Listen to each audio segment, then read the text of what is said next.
Hi friends, Mallu serious സ്റ്റോറീസിലേക്ക് സ്വാഗതം. അപ്പോൾ നമുക്ക് ഇന്നത്തെ പത്രം മാറ്റി നോക്കി നോക്കാം കേട്ടോ. അപ്പോൾ ആദ്യം തന്നെ ആദർശ് ചന്തുമോളേനൊക്കെ ഉറക്കിയിട്ട് നമ്മുടെ നയനേനെ വിളിക്കുന്നുണ്ട് കേട്ടോ. അപ്പോൾ നയന ഇങ്ങനെ ആലോചിച്ചിരിക്കുകയായിരുന്നേ. അപ്പോൾ ഫോൺ എടുത്തിട്ട് പറയുന്നുണ്ട്, ഞാൻ അങ്ങോട്ട് വിളിക്കാൻ തുടങ്ങുമായിരുന്നു എന്ന് പറയുന്നുണ്ട്. അപ്പോൾ ആദർശ് പറയുന്നുണ്ട്, നീ തുടങ്ങിയതല്ലേ ഉള്ളൂ, അപ്പോഴേക്കും ഇവിടുന്ന് വിളി വരും. അല്ല, നേരത്തെ സംസാരിച്ചതല്ലേ ഉള്ളൂ എന്ന് ചോദിക്കുന്നുണ്ട് കേട്ടോ നയന. അപ്പോൾ ആദർശ് ചോദിക്കുന്നുണ്ട്, അല്ല അതിനെന്താ ഒന്നുകൂടി സംസാരിച്ചൂടെ? അപ്പോൾ നയനെ ചിരിക്കുന്നുണ്ട് കേട്ടോ. അപ്പോൾ ആദർശ് ചോദിക്കുന്നുണ്ട്, നീയേ ഒരു ദിവസം എന്ന് പറഞ്ഞിട്ടല്ലേ അങ്ങോട്ട് പോയത്, പിന്നെന്താ അവിടെ തന്നെ നിന്നേ എന്ന് ചോദിക്കുന്നുണ്ട് കേട്ടോ. അപ്പോൾ പറയുന്നുണ്ട്, ഇവിടെ എല്ലാവരും ഭയങ്കര വിഷമത്തിലല്ലേ, നന്ദുവിൻ്റെ വിവാഹം മുടങ്ങി, അഭി ജയിലിലായതിനു ശേഷം നവീച്ച് വീണ്ടും ശത്രുതയിലായി. അങ്ങനെ ഒരു സാഹചര്യത്തിൽ അച്ഛനും അമ്മയ്ക്ക് ആശ്വാസം കൊടുക്കാനായിട്ട് ഞാൻ 2 ദിവസം ഇവിടെ നിൽക്കണേൽ തെറ്റില്ലല്ലോ ആദർശേട്ടാ. അപ്പോൾ ആദർശ് വേണ്ട, അത് തെറ്റൊന്നും ഞാൻ പറയണില്ല, പക്ഷെ നീ ഇങ്ങോട്ട് വന്നു കഴിഞ്ഞാലേ ഇവിടെ എന്തെങ്കിലുമൊക്കെ മിന്നിയും പറഞ്ഞൊക്കെ ഇരിക്കാമല്ലോ. നാളെ ഞാൻ ഓഫീസിലേക്ക് പോകുമ്പോൾ നിന്നെ അങ്ങോട്ട് വിടും ചെയ്യാം. അപ്പോൾ ചിരിച്ചിട്ട് നയനെ ചോദിക്കുന്നുണ്ട്, ഞാനില്ലാത്തതുകൊണ്ട് ഉറക്കം വരുന്നില്ല അല്ലേ എന്ന് ചോദിക്കുന്നുണ്ട് കേട്ടോ. അപ്പോൾ ആദർശ് പറയുന്നുണ്ട്, അതാണ് സത്യം. അല്ല, മോൾ ഉറങ്ങിയോ എന്ന് ചോദിക്കുന്നുണ്ട് കേട്ടോ. മോൾ ഉറങ്ങി, ഇതേ ഇപ്പോൾ ഉറങ്ങിയുള്ളൂ. എന്നാൽ തൽക്കാലം മോളെ കെട്ടിപ്പിടിച്ച് കിടന്നു, ഞാൻ നാളെ കണ്ട് എത്താം ആദർശേട്ടാ. ശരി, ഗുഡ് നൈറ്റ് എന്ന് പറഞ്ഞിട്ട് ആദർശ് ഫോൺ വെച്ചു കേട്ടോ. ഫോൺ വയ്ക്കുമ്പോഴേക്കും കനകമ്മ പാലും കൊണ്ടുവന്നിട്ടുണ്ട് കേട്ടോ. അപ്പോൾ ചിരിച്ചിട്ട് അവിടെ ഇരിക്കുന്നുണ്ട്. അപ്പോൾ പറയുന്നുണ്ട്, അമ്മയെ ആദർശേട്ടനെ വിളിച്ചത്, ഞാൻ അടുത്തില്ലാത്തതുകൊണ്ട് നല്ല വിഷമമുണ്ടെന്നാണ് തോന്നണേ. അത് പിന്നെ കാണുമല്ലോ മോളെ, എന്ന് വെച്ച് മോളുടെ അവസ്ഥയിൽ മോൾക്ക് എന്തെങ്കിലുമൊക്കെ ഉണ്ടാക്കി തരാൻ എനിക്കും ആഗ്രഹം കാണില്ലേ. അപ്പോൾ നയനെ ചിരിച്ചിട്ട് ചോദിക്കട്ടെ കേട്ടോ, 7ാം മാസമായി ഞാൻ ഇങ്ങോട്ട് വരുമല്ലോ അമ്മേ. അപ്പോൾ കനകമ്മ ചിരിച്ചിട്ട് കേട്ടോ, അത് ശരിയാ, പക്ഷേ ദേവയാനിയുടെ ആദർശ് മോൻ്റെ സ്വഭാവം വെച്ചിട്ടേ 7ാം മാസം വിളിച്ചു കൊണ്ടുവരുന്ന ചടങ്ങ് മാത്രമേ ഉണ്ടാവുള്ളൂ. പക്ഷേ ഇവിടെ വന്നു കഴിഞ്ഞാൽ പെട്ടെന്ന് അങ്ങോട്ട് വിളിച്ചു കൊണ്ടുപോകുന്ന എനിക്ക് തോന്നണത്. അപ്പോൾ നയന പറയണ്ട കേട്ടോ, അതിനൊക്കെയുള്ള സാധ്യതയുണ്ട്. അപ്പോൾ കനകമ്മ പറയണ്ട കേട്ടോ, മോളെ നിങ്ങളുടെ ജീവിതം സത്യം പറഞ്ഞാൽ ആരെയും അസൂയപ്പെടുത്തുന്ന മോളെ, പക്ഷേ നവ്യമോളുടെ കാര്യം ആലോചിക്കുമ്പോഴാണ് സഹിക്കാൻ വയ്യാത്തത്. അപ്പോൾ എനിക്ക് വിഷമമായിട്ടോ. അപ്പോൾ പറയുന്നുണ്ട്, അബിയുടെ സ്വഭാവം നല്ലതായിരുന്നെങ്കിൽ അവർക്ക് എന്തുമാത്രം ജീവിതം ആസ്വദിക്കാൻ പറ്റുമായിരുന്നു. അതിൻ്റെ ഇടയ്ക്ക് അവൻ എന്തിനെങ്ങനെ അത്യാഗ്രഹം കാണിക്കണമെന്നാണ് എനിക്ക് മനസ്സിലാവാത്തത്. അപ്പോൾ നയന പറയുന്നുണ്ട് കേട്ടോ, അവൻ്റെ ജീവിതത്തിൽ ഒരുപാട് പെൺകുട്ടികളുടെ ശാപമുണ്ടമ്മേ, പ്രത്യേകിച്ച് ചന്തുമോളുടെ അമ്മയുടെ. ആ കിടപ്പ് കിടന്നുകൊണ്ട് അനഘ അവനെ ശപിക്കുന്നുണ്ടാവും. അനഘ പറയേണ്ടത് അത് ശരിയാ, അവനെപ്പോലെ എടുത്തുകൊണ്ടപ്പം നവ്യമോൾക്ക് എത്ര നാൾ പിടിച്ചു നിൽക്കാൻ പറ്റുമെന്ന് അറിയില്ലല്ലോ മോളെ. എന്നാൽ അവൻ ചെയ്യുന്ന കാര്യങ്ങൾ അവളോട് പറയാനും പറ്റണില്ല. ഇതിനിടയ്ക്ക് നയനെ കുടിച്ചിട്ട് വെള്ളാസ് കൊടുക്കണ്ട കേട്ടോ. അപ്പോൾ അതിൽ പകുതി ഉണ്ട് ഇത് മുഴുവൻ കുടിച്ചില്ല എന്ന് പറയണ്ട കേട്ടോ. മോളോട് നിൽക്കാൻ പറയണതേ ഞാൻ വെറുതെ അല്ല.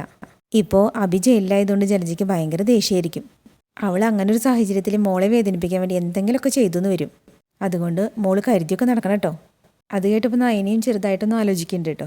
ഈ സമയം അനന്തപുരിയിലാണെങ്കിൽ ആദർശം ഉറക്കം വരാണ്ട് അവിടെ അങ്ങനെ കുത്തിരിക്കുന്നുണ്ട് കേട്ടോ. അപ്പോൾ അമ്മ വരുന്നുണ്ട്, എന്നിട്ട് ഒന്ന് ചിരിക്കുന്നുണ്ട്. എന്നിട്ട് ചോദിക്കുന്നുണ്ട്, മോനെ ഉറങ്ങിയില്ലേ എന്ന് ചോദിക്കുന്നുണ്ട്. ഉറക്കം വരുന്നില്ലമ്മേ. അമ്മ ഉറങ്ങിയില്ലേന്ന് ചോദിക്കുന്നുണ്ട്. ഇല്ല, നയന മോളില്ലാത്തതുകൊണ്ട് ഉറക്കം വരാത്തെ. നിനക്ക് വൈകുന്നേരം മോളെ ഇങ്ങോട്ട് വിളിച്ചുകൊണ്ട് പോകുന്നുണ്ടായിരുന്നോ?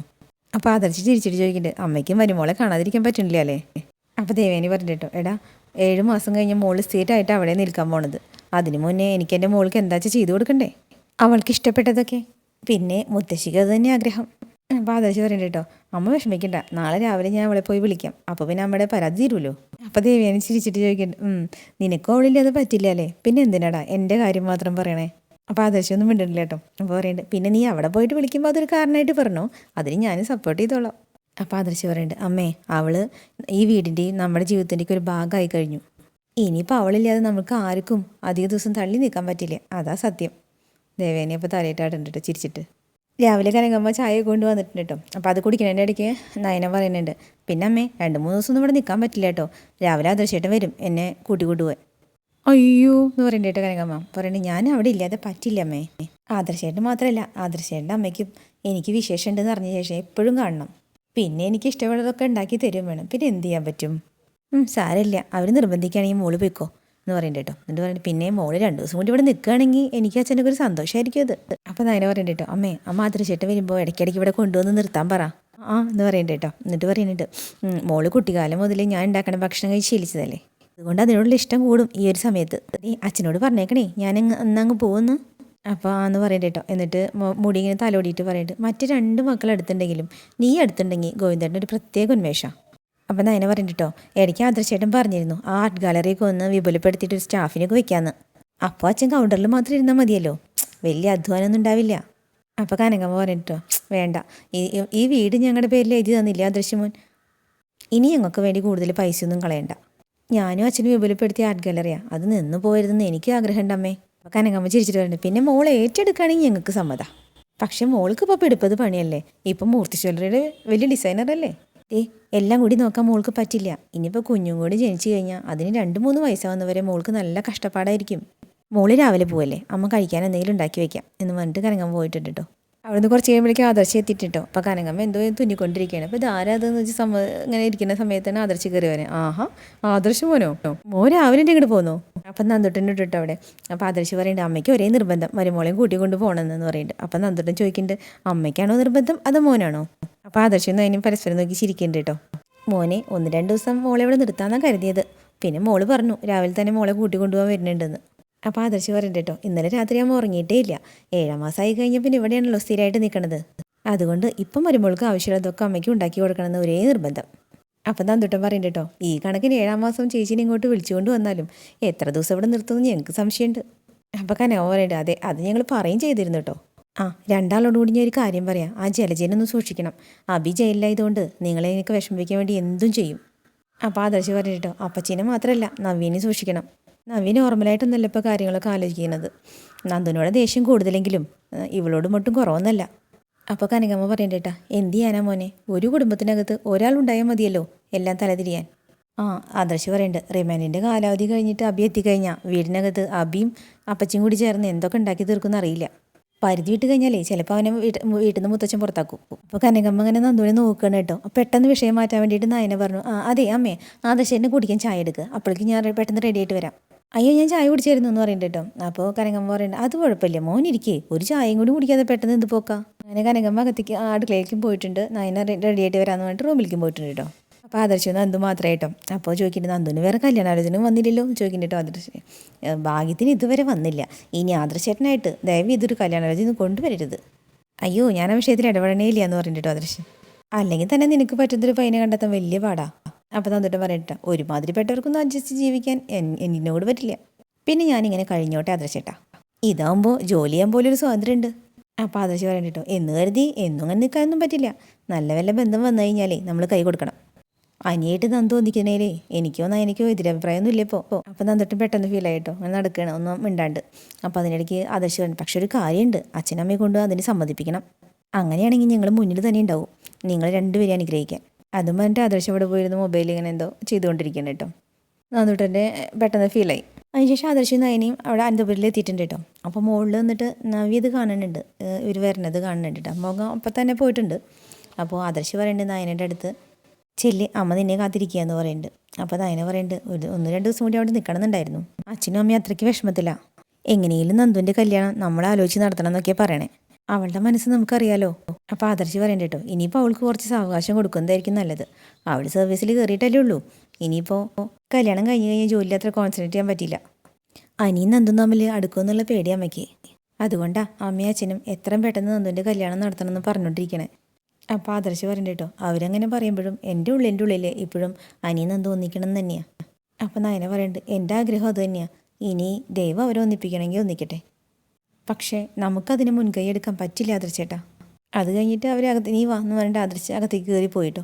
അപ്പോൾ മുകളിൽ നിന്നിട്ട് നവ്യ ഇതൊക്കെ കാണണ്ടല്ലോ. അപ്പോൾ നവ്യ പറയുന്നുണ്ട് അയാൾ വലിയൊരു തെറ്റ് ചെയ്തു, ഒരു ഭാര്യയ്ക്കും പൊറുക്കാൻ പറ്റാത്ത തെറ്റ്. എന്നിട്ടും അവൾക്ക് കുഴപ്പമൊന്നുമില്ല, അയാൾക്കും. രണ്ടാളും ഹാപ്പിയാണ്. എൻ്റെ ജീവിതം ഇരുട്ടിലായത് ഈ സന്തോഷം ഞാൻ തല്ലിക്കെടുത്തും ഒരവസരം കിട്ടിയ. ഇങ്ങനെ നിന്ന് ക്രൂരമായി ആലോചിച്ചുകൊണ്ടിരിക്കുന്നു കേട്ടോ. ഈ സമയം ദേവയാനി നയന വന്ന് അറിഞ്ഞിട്ടില്ലല്ലോ. അപ്പോൾ റൂമിലിരുന്നിട്ട് മൊബൈലിൽ നയനയുടെ ഫോട്ടോ എടുത്തിട്ട് തന്നെ കണ്ടുകൊണ്ടിരിക്കുകയാണ് കേട്ടോ. അപ്പോൾ നയന ചെന്നിട്ട് പിന്നിൽ നിന്നിട്ട് കണ്ടുപോകുന്നുണ്ട്. അപ്പോൾ പറയുന്നുണ്ട് മോളെ എന്ന് പറയുന്നുണ്ട് കേട്ടോ, മോളെ എന്നെ വിട്, എൻ്റെ മോളെ എന്നെ കാണണമെന്നില്ല, സ്പർശിച്ചാൽ മതി കേട്ടോ, എനിക്ക് തിരിച്ചറിയാം. എന്നിട്ട് രണ്ടുപേരും കൂടി വേഗം കെട്ടിപ്പിടിച്ചു. എന്നിട്ട് ചോദിക്കുന്നുണ്ട് മോളുടെ അച്ഛനമ്മയ്ക്ക് വിഷമമായോ മോളെ എത്ര പെട്ടെന്ന് ഇങ്ങോട്ട് വിളിപ്പിച്ചതിൽ? അത് പിന്നെ വിഷമില്ലാതിരിക്കുമോ ചോദിക്കുന്നുണ്ട് കേട്ടോ. അപ്പോൾ ദേവേനി പറയുന്നത് ഇന്നലെയാണെങ്കിൽ അവന് ഒട്ടും ഉറക്കമില്ലായിരുന്നു മോളോട് ഇല്ലാത്തതുകൊണ്ട്. അപ്പോൾ നയനെ ചിരിച്ചിട്ട് ചോദിക്കട്ടെ, എന്നിട്ട് ആദർശേട്ടാ അങ്ങനെയല്ലല്ലോ പറഞ്ഞത്, അമ്മയ്ക്ക് ഉറക്കമില്ല എന്നാണല്ലോ. അപ്പോൾ ദേവേനൊന്നും മിണ്ടാതെന്ന് ചിരിക്കുകയാണ് കേട്ടോ. പറയുന്നുണ്ട് അമ്മ പെട്ടെന്ന് പോയി വിളിച്ചുകൊണ്ട് വരണമെന്നും പറഞ്ഞു. എന്നിട്ട് പറയുന്നുണ്ട് അത് പിന്നെ അവൻ അങ്ങനെയല്ലേ പറയൂ. പക്ഷെ രണ്ടും സത്യ, എനിക്ക് അവന് ഭയങ്കര ബുദ്ധിമുട്ടായിരുന്നു മോളില്ലാത്തതുകൊണ്ട്. എന്തിന്, അവൻ്റെ അച്ഛൻ വരെ പറഞ്ഞു നയനമോളെ 7 മാസം അങ്ങോട്ട് വിടല്ലേ, പിന്നെ ഇതിന് ഇപ്പം തന്നെ അവിടെ കൊണ്ട് നിർത്തിയെന്ന്. മോളായിട്ട് അധികം സംസാരമൊന്നും ഇല്ലെങ്കിലും മോളൊരു ദിവസം ഇല്ലാണ്ടിരുന്ന ജയേട്ടനും അജയനും ഒക്കെ വലിയ പ്രശ്നമാണ്. അപ്പം നയന അങ്ങനെ ചിരിക്കണ്ട കേട്ടോ. ഇപ്പോൾ പറയുന്നുണ്ട് ആദർശിൻ്റെ മുത്തശ്ശനും മുത്തശ്ശിക്കൊക്കെ അങ്ങനെ തന്നെയാണ്. അപ്പോൾ ചിരിച്ചിട്ട് നയന പറയുന്നുണ്ട് പക്ഷേ 7 മാസേ എൻ്റെ വീട്ടുകാരുടെ അവകാശം കേട്ടോ, അന്നും പ്രശ്നം ഉണ്ടാക്കല്ലേ എന്ന് പറയുന്നുണ്ട് കവള് പിടിച്ചിട്ട് കേട്ടോ. അപ്പോൾ ദേവേനി പറയുന്നുണ്ട് എന്നാൽ പിന്നെ ഞങ്ങൾ അങ്ങോട്ട് വന്ന് നിൽക്കാം കുറച്ച് ദിവസം എന്ന് പറയുന്നുണ്ട് കേട്ടോ. അപ്പോൾ നയന പറയുന്നുണ്ട് നിൽക്കാലോ, ആദർശേട്ടൻ എൻ്റെ അച്ഛനമ്മയ്ക്ക് വാങ്ങി കൊടുത്ത വീടല്ലേ, അപ്പോൾ ആദർശേട്ടൻ്റെ വീടഞ്ഞത്. അപ്പോൾ ദേവേനി പറയുന്നുണ്ട് കേട്ടോ അങ്ങനെയുള്ള അവകാശം പറഞ്ഞിട്ട് ഒന്നുമല്ല അവിടെ വന്ന് നിൽക്കണത്. എന്നിട്ട് അവൾ ആടി പിടിച്ചിട്ട് പറയണ്ടേ എൻ്റെ മോളെ കാണാൻ വേണ്ടിയിട്ടാ. ഞാനേ മോൾക്ക് ഇഷ്ടപ്പെട്ടതൊക്കെ ഉണ്ടാക്കിത്തരാം. അമ്മമാർ ഉണ്ടാക്കുന്ന ഭക്ഷണമാണ് കുഞ്ഞുങ്ങൾ കുട്ടിക്കാലം മുതലേ കഴിക്കണത്. അതുകൊണ്ട് മോൾക്ക് അവിടെ ഉണ്ടാക്കുന്ന ഫുഡിൻ്റെ അത്രയും ഇവിടുത്തെ ഇഷ്ടമാവുമെന്ന് അറിയില്ല. എന്നിട്ട് ഇങ്ങനെ നയനെ ഒന്നുകൂടി ചേർത്ത് പിടിച്ചിട്ട് പറയണ്ട കേട്ടോ. മോളുടെ ഇഷ്ടം എന്താണെന്ന് വെച്ചാൽ പറഞ്ഞാൽ മതി. അതേപോലെ ഞാനും ആദർശിൻ്റെ മുത്തശ്ശിയും കൂടി ഉണ്ടാക്കിത്തരാം. പിന്നെ അവൻ്റെ മുത്തശ്ശി ഇപ്പോൾ അടുക്കളയിലൊന്നും അങ്ങനെ കയറാറില്ല. പിന്നെ എന്തെങ്കിലും ഉണ്ടാക്കി തന്നെ ആരും അതിന് കുറ്റം പറയാറില്ല. എനിക്ക് എൻ്റെ വീട്ടിലത്തെ ഭക്ഷണത്തേക്കാൾ ഇഷ്ടമായിരുന്നു ഇവിടെ അമ്മ ഉണ്ടാക്കണ ഭക്ഷണം എന്ന് പറയണ്ടിട്ടോ ദേവയാനി. അപ്പം നമ്മുടെ കൈ ഇങ്ങനെ പിടിച്ചിട്ട് പറയണ്ടേ, എനിക്ക് രണ്ടും ഇഷ്ടമാണ്, മുത്തശ്ശി ഉണ്ടാക്കണതും എൻ്റെ അമ്മ ഉണ്ടാക്കണതും. ചിരിച്ചിട്ട് പറയാം, എന്നാൽ പിന്നെ വാ നമുക്ക് അങ്ങോട്ട് പോവാം എന്ന് പറഞ്ഞിട്ട് കൂട്ടിക്കൊണ്ട് പോകുന്നുണ്ട് കേട്ടോ. അത് കഴിഞ്ഞിട്ട് ഇവർ അടുക്കളയ്ക്ക് ചെല്ലുമ്പോഴേക്കും അവിടെ ജാനകി എന്തോ ഉണ്ടാക്കിക്കൊണ്ടിരിക്കുകയാണ് കേട്ടോ. ഉണ്ടാക്കിയിട്ട് ഒക്കെ മേശപ്പുറത്ത് കൊണ്ടുവന്ന് വെക്കുന്നുണ്ട്. അപ്പോൾ ഇവർ കണ്ടപ്പോൾ ചിരിച്ചിട്ട് ജാനകി പറയുന്നുണ്ട്, ഇവിടെ രണ്ടടുപ്പ് എന്നുള്ള സമ്പ്രദായം മാറ്റി, ഇനി ഒരടുപ്പ് മതി, ഞാനെല്ലാം ഉണ്ടാക്കിയിട്ടുണ്ട്. അപ്പം നയന പറയണ്ട കേട്ടോ, ഇളയമ്മയുടെ മാറ്റത്തിലേ എനിക്ക് സന്തോഷമുണ്ട്. അപ്പം തന്നെ ജാനകി പറയണ്ട കേട്ടോ, പക്ഷെ ഒരു കാര്യം, നിൻ്റെ അനിയത്തിനെ ഇങ്ങോട്ട് കൊണ്ടുവരാൻ കൂട്ട് നിൽക്കരുത്. അത് പറയുമ്പോൾ നയനയുടെ മുഖം ഒന്ന് പോയിട്ടോ. എന്നിട്ട് ദേവയാനി നോക്കുന്നുണ്ട്. അപ്പോൾ ജാനകി പറയട്ടെ, അതിനോട് എനിക്ക് യോജിപ്പില്ല എന്ന് പറയണ്ട കേട്ടോ. അപ്പം നയന പറയണ്ട, വീട്ടിലാരും ആ ബന്ധത്തിനെ അംഗീകരിക്കണില്ല ഇളയമേ, പിന്നെ ഇനി ഞാനായിട്ട് എന്തിനാ അതിൽ താല്പര്യം വയ്ക്കുന്നേ. അത് കേട്ടപ്പോൾ ആശ്വാസമായിട്ടോ ജാനകിക്ക്. അപ്പോൾ ദേവയാനി പറയണ്ട കേട്ടോ, അനാമിക കാണിച്ച കൊള്ളരുതേമയ്ക്ക് നന്ദുവിനെ തന്നെയായിരുന്നു ഇങ്ങോട്ട് കൊണ്ടുപോണ്ടിരുന്നേ. ഏടത്തി എന്താ ഈ പറയണേ, ഈ വീട്ടിലെ രണ്ടുപേരും ആ വീട്ടിലെ മക്കൾ തന്നെയല്ലേ, ഒരു വീട്ടിൽ നിന്ന് തന്നെ 3 ബന്ധം എടുക്കണോ, അതൊരിക്കലും ശരിയാവില്ല എടുത്തി. എന്നിട്ട് പെട്ടെന്ന് അതൊക്കെ മറന്നിട്ട് അതിനോട് പറഞ്ഞിട്ടാ, അതേ നിനക്ക് ഇഷ്ടപ്പെട്ടതൊക്കെ ഉണ്ടാക്കിയിട്ടുണ്ട് പറഞ്ഞിട്ട് എല്ലാ പാത്രം തുറന്ന് കാണിക്കുന്നുണ്ട്. ഇനിയിപ്പോൾ ഇടത്തേക്കൊപ്പം ഞാനും ഉണ്ടാവും ഇവിടെ, എന്താ വേണ്ടതെന്ന് വെച്ചാൽ പറഞ്ഞാൽ മതി, നിൻ്റെ കുഞ്ഞിനെ ലാളിക്കാൻ ഇവിടെ എല്ലാവരും തയ്യാറായിരിക്കുക. എന്നിട്ട് പറയേണ്ടത്, ഈ നിൽക്കുന്ന ഇടത്തേക്ക് ഒരു ദിവസം പോലും നീ ഇവിടുന്ന് മാറി നിൽക്കുന്നത് ഇഷ്ടമല്ലാതായിട്ടുണ്ട്. അപ്പോഴേക്കും ദേവയാനി ഒന്നും കൂടി നയനോട് ചേർന്ന് നിന്നിട്ട് കെട്ടിപ്പിടിച്ചു കേട്ടോ. എന്നിട്ട് പറയേണ്ടത് ജാനകിയുടെ അടുത്ത്, അതേ എനിക്ക് കരൾ തന്ന് എൻ്റെ ജീവൻ നിലനിർത്തി എൻ്റെ പൊന്നു മോളാ, ഞാൻ പ്രസവിച്ചില്ലെന്നുള്ളൂ, എനിക്കിപ്പോൾ ഇവള് എൻ്റെ സ്വന്തം മോളാ, അതുകൊണ്ട് അധിക ദിവസമൊന്നും എനിക്ക് ഇവളെ കാണാതിരിക്കാൻ പറ്റില്ല. അപ്പോൾ ജാനകി ചിരിച്ചിട്ട് ചോദിക്കണ്ട കേട്ടോ, അപ്പോൾ 7-ാം മാസം കഴിഞ്ഞോ. അപ്പോൾ ദേവയാനി പറയണ്ട, അത് പിന്നെ അപ്പം നമുക്ക് ആലോചിച്ചോ പോരെ എന്ന് പറയണ്ട കേട്ടോ. അപ്പം നയനോക്കിണ്ട്, അപ്പോൾ ആ ചടങ്ങൊന്നും നടത്തണ്ടെന്നാണോ അമ്മ ഈ പറയണേ. ദേവയാനി കണ്ണൂറ്റ് എന്ന് പറഞ്ഞിട്ട് കണ്ണൂറ്റുണ്ട് കേട്ടോ. എന്നിട്ട് തനി സ്വഭാവം പറയുന്നുണ്ട്, ചടങ്ങൊക്കെ നടത്തണം, ചടങ്ങൊക്കെ നടത്തി കഴിഞ്ഞാലും പിന്നെ ഇപ്പോൾ അവിടെ നിൽക്കണമെന്ന് നിർബന്ധമൊന്നുമില്ലല്ലോ, അതൊക്കെ നമ്മൾ ഉണ്ടാക്കി വെച്ച നിയമങ്ങളല്ലേ. അപ്പം നയനെ ചിരിച്ചിട്ട്, അതിന് ശേഷം അവിടെ നിൽക്കുന്നുള്ള ആശ്വാസത്തില്ല എൻ്റെ അമ്മയച്ചനും. അവിടെ ഇവിടെയൊക്കെ ആയിട്ട് നിൽക്കാം എന്ന് പറയണ്ടേട്ടാ. എന്നിട്ട് പാത്രം എടുത്തിട്ട് പോയിട്ട് വാ കഴിക്കാമെന്നും പറഞ്ഞിട്ട്. അപ്പം നയനെ ജാനിങ്ങനെ വിളിക്കണ്ടേട്ടാ വാ എന്നും പറഞ്ഞിട്ട് ജാനകി പിന്നാലെ അടുത്ത പാത്രം കൊണ്ട് പോയിട്ടുണ്ട്. അപ്പം ജാനി ഇങ്ങനെ നോക്കി ചിരിക്കണേട്ടോ അവരുടെ സ്നേഹം കൊണ്ടിട്ട്. ഈ സമയം നവ്യ അബീനെ കാണാനായിട്ട് പോയിട്ടുണ്ട്. അപ്പോൾ ജയിലിൽ വന്നിട്ട് ഇങ്ങനെ അബീനെ കാത്തിക്കണം കേട്ടോ. അപ്പം അബി ഇങ്ങനെ വരുന്നുണ്ട്. ചോദിക്കുന്നുണ്ട്, എങ്ങനെയുണ്ടടാ. അപ്പോൾ അബി പുച്ഛത്തോട് പറയും, ജയിലിൽ വന്നിട്ട് എങ്ങനെയുണ്ടെന്ന് ചോദിച്ചാൽ ഞാൻ എന്ത് മറുപടി നിനക്ക് തരേണ്ടത്. ഇവിടെ കിടക്കണതേ കള്ളനും കൊലപാതകയൊക്കെയാ, അവർ കാല് തടവി കൊടുക്കാൻ പറഞ്ഞാൽ അതും കൊടുക്കണം, അല്ലെങ്കിൽ തല്ലുകൊള്ളും. അപ്പം നവ്യ ചോദിക്കണ്ട കേട്ടോ, റിമാൻഡിൻ്റെ കാലാവധി കഴിഞ്ഞാൽ ജാമ്യം കിട്ടുമോടാ. അപ്പം അബി ചോദിക്കണ്ട കേട്ടോ, അവിടെ എല്ലാവർക്കും സന്തോഷമായല്ലോ, പ്രത്യേകിച്ച് നിൻ്റെ നയനയ്ക്കും ആദർശനൊക്കെ. നന്ദുവിനെ കൊണ്ട് ഈ കളിയൊക്കെ കളിപ്പിച്ചത് അവൾക്ക് തുടക്കം മുതൽ എന്നെ ഇഷ്ടമല്ല. എല്ലാവരും എനിക്ക് മനസ്സിലായടാ, എൻ്റെ അച്ഛനും അമ്മയും ഉൾപ്പെടെ ഒറ്റ ആൾ പോലും നമുക്കൊപ്പം നിന്നില്ല ആ സമയത്ത്. അപ്പോൾ അബി ചോദിക്കണ്ട കേട്ടോ, പറയണോണ്ട് ഒന്നും തോന്നരുത്, നീ അച്ഛൻ്റെ അമ്മയുടെ മോളാണോ. പെട്ടെന്ന് നവ്യ ഞെട്ടിട്ടോ. എന്നിട്ട് പിന്നെ പറയുന്നുണ്ട്, എനിക്കിപ്പോൾ അങ്ങനെ തോന്നുന്നുണ്ട്, മൂത്ത മോളേനെ അവർ ദത്തെടുത്താണോന്ന്. തുടക്കം മുതലേ നയനും നന്ദുവാണ് കൂട്ടുള്ളത്. എൻ്റെ വീട്ടിലെ പോലെ തന്നെ ആദർശും അനിയും ഒരുമിച്ചാണ് നടക്കുന്നത്. ഞാൻ എന്നും അവർക്ക് അന്യനാ. അതെന്തുകൊണ്ടാ, ഞാൻ ആ വീട്ടിൽ അംഗമല്ലാത്തതുകൊണ്ട്. അതൊക്കെ പോട്ടെ, നീ ശ്രദ്ധിച്ചായിരുന്നോ, അന്യ പെൺകുട്ടിക്ക് ആദർശുണ്ടായ കുഞ്ഞാണ് ചന്തുമോള്. ആ കൊച്ചു വന്ന ശേഷം അതിന് കൊടുക്കുന്ന സ്നേഹം പോലും നമ്മുടെ കൊച്ചിനാരും തന്നിട്ടുണ്ടോ. നവ്യ പറയണം, നീ പറയണതൊക്കെ ശരിയാ, അതുകൊണ്ട് തന്നെ ഞാനും നിൻ്റെ അമ്മയും ഒരുമിച്ചാ ഇപ്പോൾ പൊയ്ക്കൊണ്ടിരിക്കണേ. ഇനിയിപ്പോൾ നിൻ്റെ അമ്മ എന്തു പറഞ്ഞാലും ഞാനതൊക്കെ കേൾക്കും. നീയൊന്ന് പുറത്ത് വന്നിട്ട് വേണം നമുക്ക് നമ്മുടേതായ രീതിയിൽ ഇതിനൊക്കെ മറുപടി കൊടുക്കാൻ. അപ്പോൾ അതിൻ്റെ ഇടയ്ക്ക് അനാമികയുടെ കാര്യം പറഞ്ഞിട്ടോ അബി. അനാമികയൊക്കെ നീ കരുതുന്ന പോലെ അത്രയ്ക്ക് പ്രശ്നക്കാരൊന്നും അല്ലായിരുന്നു. നീ ഒരു കാലത്ത് അനാമികനെ എതിർത്തതാ, അവൾക്കെതിരെ കോടതിയിൽ വക്കീൽ കള്ളത്തെളിവുകൾ ഉണ്ടാക്കിയതാ. അതിനൊക്കെ എൻ്റെ മുത്തച്ഛൻ്റെ ആദർശൻ്റെ ഒക്കെ പണവും സ്വാധീനമൊക്കെ കൂടെ ഉണ്ടായിരുന്നു. അപ്പോൾ നവ്യ പറയണ്ടോ, എനിക്കിപ്പോൾ അതൊക്കെ തോന്നുന്നുണ്ട്.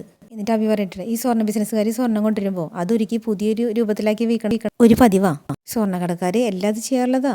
അതിനകത്ത് കുറച്ച് ബൾക്കായിട്ട് സ്വർണ്ണം മേടിച്ച് അത് നമ്മുടെ ജ്വല്ലറിയിലൂടെ ഞാൻ കൊടുത്തു.